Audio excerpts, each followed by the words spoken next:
A couple of years back, my friend Adam and I took a trip to Florida. He was really into the Airbnb app and said he used it all the time when he traveled. He said we should use it to find our place to stay during the trip. I didn't know much about it, but I decided, why not, and let him make the arrangements. Adam found a nice little house that we could stay in for a really good price. It looked pretty old, but had a nice character to it and seemed to be maintained well from the pictures. When we arrived, we met the owner, who was a nice lady named Jen. She gave us the key and told us a little bit about the place before leaving. We went inside and unpacked our stuff and then watched some TV. Adam set up his laptop and did a little bit of work. We had plans for the next day, but nothing for that night, so we were just hanging out. When it started to get late, we decided to go to bed. The house had 2 bedrooms but was only 1 level. We each went into a bedroom and went to bed. The next morning, when we got up, we noticed that the lights were on in the living room. I was sure I had turned them off before bed. I would say about 80% sure. We had to get going though, and I didn't really have time to worry about it, so we just got ready and left. When we returned back later in the day, we noticed right away that our stuff was all messed up. The things we had brought were scattered throughout the floor. Now we knew something was going on. I decided to call Jen and tell her. When she answered the phone, I explained that our things had been messed up and we thought a light had been turned on during the night as well. She said she didn't know what to tell us. She said only us and her had access to the house, and she never had any problems before. We decided to look around the house for ourselves.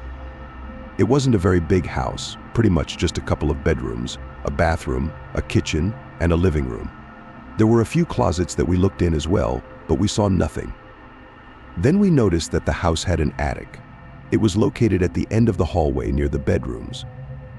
I decided to go into it and look. I got a chair and stood on it and opened the hatch. I saw that it was very dark up there and pretty much just looked like a crawl space. My eyes adjusted to the dark pretty quickly, but as soon as they did, I saw a movement. I squinted and then saw a man crawling towards me at a fast speed.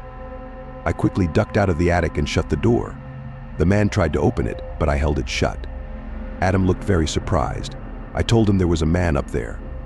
He took out his phone to call the police. Meanwhile, I was trying to hold the attic door shut while the man was trying to open it. I could feel that he was pretty strong, and I was hanging on as hard as I could, but I knew I couldn't hang on much longer. Then he began banging on the door. I asked Adam to help me. He grabbed onto the door as well, but when he did, the man pulled really hard and broke it open. He charged down and landed on top of us. There was a struggle, and I just remember the man being really dirty and slamming me to the ground. Adam tried to help me, but he wasn't much of a fighter. He got shoved to the side, and the man sprinted past us and out the door. When the police arrived about 10 minutes later, of course, the man was long gone. We told them all we could, but they were never able to locate him that I am aware of. I think it was a homeless guy living up there, but I'm not sure. I'm just glad he didn't hurt us. He really just wanted to get away. But I'll never book an Airbnb again.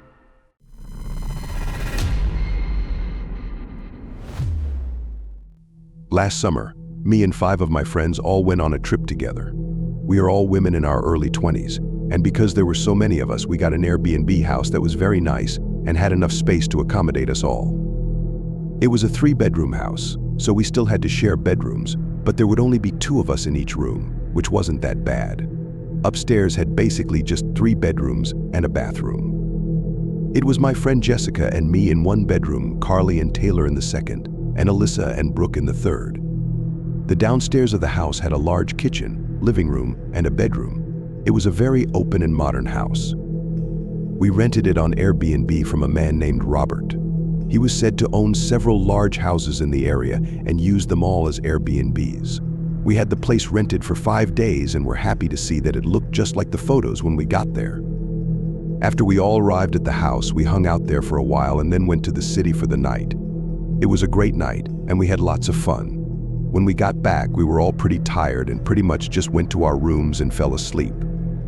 The next morning, we all went down to a local breakfast place when we got up. When we were talking, one of my friends, Carly, mentioned how she thought she heard some noises in her bedroom when she was trying to fall asleep.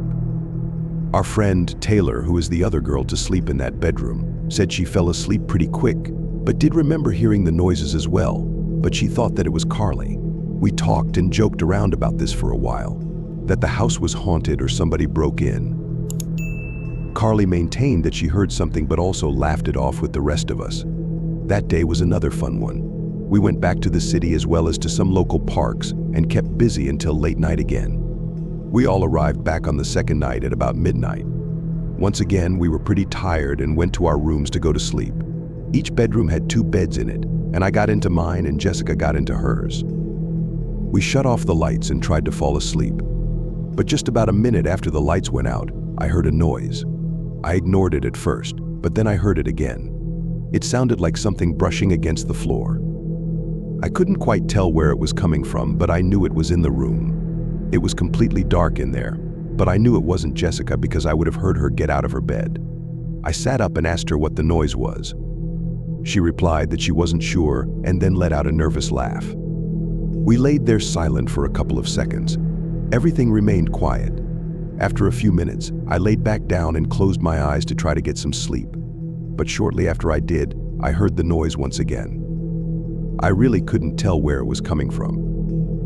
Then I saw the flashlight to Jessica's phone turn on, and seconds after that, I heard her scream. Then she yelled my name. I asked her what was going on. She was pointing to underneath my bed. I jumped off the end of my bed, and we both ran to the doorway. I turned and looked behind me. I could see under the bed was a man's face staring back at us. It looked like he was getting up, so we shut the door and ran to wake up the other girls. We got into the first room and woke them up, and then we all went into the third.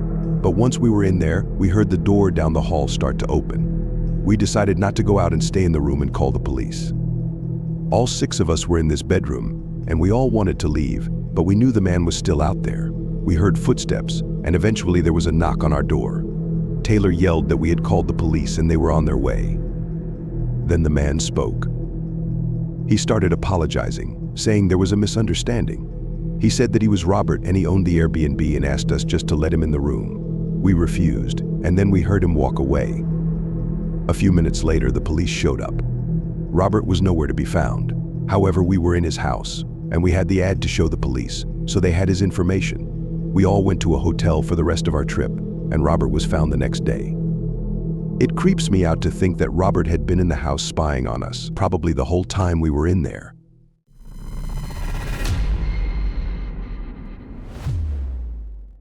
About 2 years ago, my wife and I went on a road trip out west. We were going to California, and our plan was to drive so that we could stop at some cool places along the way. But in order to stay on task, we decided to book Airbnbs ahead of time instead of hotels. We had used the app several times before, and we liked the way that it worked. On the first day of our trip, we drove for about 8 hours from the early morning into the afternoon. We arrived at our first Airbnb and contacted the host. He was an older man who was using his old cabin as an Airbnb after it got remodeled. He was able to remotely unlock the doors for us. The Airbnb was a really old cabin-looking house that was near some woods as well as mountains. It was a little bit isolated and had a great view, which is the reason why my wife and I picked it. It was just as we had expected, and it looked very nice. Inside the house, it looked like it had some remodeling done to have the modern features but still have an old feel to it. There was a large kitchen, a living room, and then a bedroom. After we arrived, we walked around the property a little, and then we went inside to unpack a few things. As we were in the bedroom unpacking, we heard a noise coming from the kitchen. It sounded like somebody walking across the hardwood floor. I walked out of the room to see what it was, but when I did, nobody was there. I found it strange because we were supposed to have the place all to ourselves, and I didn't think anybody would be there. We decided to brush it off, and after we were done unpacking, we went to the local city to explore for a while. We came back later that night and were pretty tired, but as soon as we pulled into the drive for the house, we noticed that the light in the living room window was on. There were shades covering the window, so we couldn't see inside, but we could clearly see that the light was on. I was sure I had turned it off before we left. My wife and I stayed in the car and looked at the window, remembering the noises we heard earlier. Then we saw the shades get pulled back for a second, and as clear as day, a man looked directly at us from the window. It clearly was not our host, The man looked up at us for about 5 seconds and then disappeared behind the shades again. We were very alarmed now and did not want to go back inside. I decided to call the Airbnb host to ask him if he knew anything about what was going on. When we called, the man seemed surprised and asked us to describe the man to him. After I told him what we had seen, he told us that it was an exact description of his son. Then he told us that his son had passed away about 15 years ago, and we were not the only people to have seen him there. This gave me the chills, and my wife and I decided to get our things and leave. We spent that night in a hotel instead.